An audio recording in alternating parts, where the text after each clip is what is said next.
It didn't just make audiences laugh, it changed television forever. I Love Lucy wasn't just another sitcom, it was a revolution disguised as a comedy. Every gag, every glance, every perfectly timed reaction was part of a bigger plan. Behind the laughter stood Lucille Ball, a woman who ran her set like a symphony. Nothing happened by accident. While the chemistry between Lucy and Ricky Ricardo looked effortless, behind the scenes, there were unspoken rules, strict ones. This wasn't a playground for improvisation or ego. It was a precision machine, built on discipline, respect, and a very particular order of operations. And at the center of it all was one rule no one dared to break. Today, we're uncovering the unspoken commandments of I Love Lucy, the behind-the-scenes laws that shaped not only the show, but television itself. When Lucille Ball agreed to bring her hit radio comedy My Favorite Husband to television, she had one condition: her real-life husband, Desi Arnaz, would play her on-screen spouse. CBS executives were horrified. A Cuban bandleader with a thick accent married to a red-headed American housewife? They thought audiences wouldn't accept it. In the early 1950s, television still reflected a narrow version of what the American family looked like, and Desi didn't fit their picture. But Lucille Ball refused to budge. No Desi, no show. Those were her terms. When CBS wouldn't listen, Lucille and Desi took matters into their own hands. They created a live vaudeville tour combining comedy and music. Their act, The Professor, was a smash hit. Audiences loved their chemistry. The laughs proved CBS wrong. When I Love Lucy finally premiered, it became an instant sensation. But there was still one delicate matter to handle: Ricky Ricardo's accent. Early scripts had other characters teasing him, but audiences didn't laugh. When Lucy did it, it felt loving; when anyone else did, it felt mean. That's when an unspoken rule was born: only Lucy could make fun of Ricky's English, and only with affection. In the 1950s, cigarette companies were among the most powerful sponsors on television. And for I Love Lucy, that meant one thing: Philip Morris had demands. Their contract required cigarettes to appear in nearly every episode. Whether Ricky was backstage with his band or Lucy was gossiping with Ethel, someone had to be smoking. The product placement wasn't optional, it was part of the deal. The irony? Lucille Ball didn't even smoke Philip Morris. She preferred Chesterfields. Before every shoot, the stagehands would quietly swap out the cigarettes in her Philip Morris pack for her favorite brand.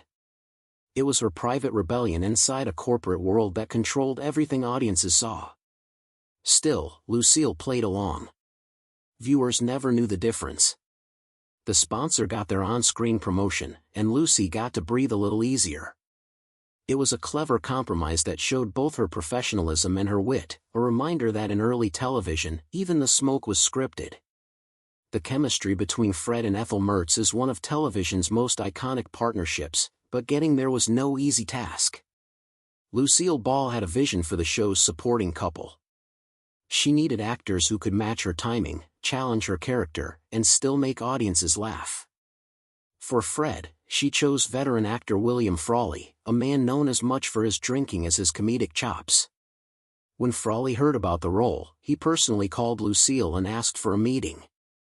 They met at Nickedel's restaurant in Hollywood, where Lucille made her expectations clear: if he ever missed work without a good reason, he'd be fired. Frawley agreed, and true to his word, he never missed a single day of filming. Casting Ethel was harder. After testing multiple actresses, Lucille selected Vivian Vance. She was 22 years younger than Frawley and wasn't thrilled about playing his wife, but her warmth and impeccable timing won Lucille over. On screen, their banter was magic. Off-screen, their pairing balanced the chaos of the Ricardos with a dose of reality, and created one of sitcom history's most beloved friendships. Behind all that chemistry, though, things weren't so friendly.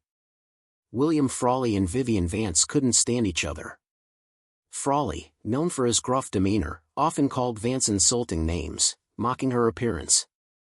Vance fired back privately, complaining about being cast opposite a man old enough to be her father. Their mutual dislike was no secret to the crew, but both were consummate professionals. Even Keith Thibodeau, who played Little Ricky, later said he never realized there was tension at all. To him, the Mertzes were just another happy TV couple. Only years later did writers and directors reveal how deep the rift went. Ironically, that friction may have worked in the show's favor. The Mertzes' constant bickering felt authentic because, in some ways, it was.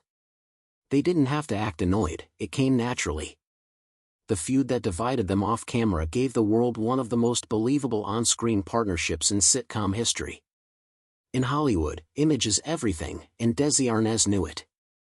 Standing 5 feet 9 inches, he wasn't short, but next to Lucille Ball's 5 feet 7 inches frame and her love for heels, he sometimes appeared smaller on screen.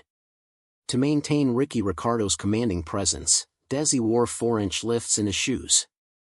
Even the furniture was customized. The famous Ricardo love seat had an extra cushion to make Ricky appear taller when seated. It was a subtle adjustment, but it spoke volumes about the perfectionism that defined I Love Lucy.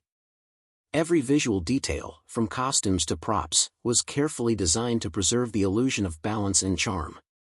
Nothing on that set was accidental, not even height. Desi Arnaz's influence on I Love Lucy went far beyond performance. Having fled Cuba during Batista's rise to power, Desi was fiercely patriotic. He believed in the American dream, and he wanted the show to reflect that optimism. When a script once included a scene where Ricky fudged his taxes, Desi refused to film it. He said it sent the wrong message. Cheating, even for comedy, wasn't something he wanted to normalize on national television. Writers were forced to rewrite the episode, and from that point on, I Love Lucy stayed within Desi's moral boundaries. The Ricardos could be mischievous, but never dishonest. That line in the sand came to define the show's wholesome tone. It wasn't just family-friendly, it was value-driven, reflecting Desi's belief that comedy should lift people up, not teach them to bend the rules. And yet, I Love Lucy wasn't afraid to break barriers where it truly mattered.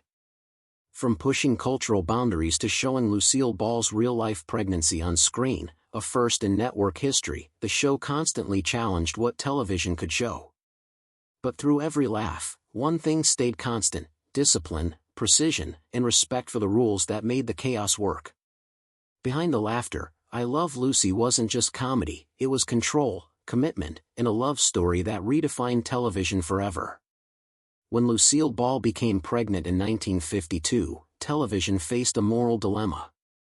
Network executives at CBS were terrified. Back then, even saying the word pregnant on air was considered inappropriate. The idea of showing a visibly expecting woman, especially in a comedy, was unthinkable. But Lucille and Desi refused to hide reality. Their marriage on screen reflected their marriage off it, and she wanted audiences to experience that truth.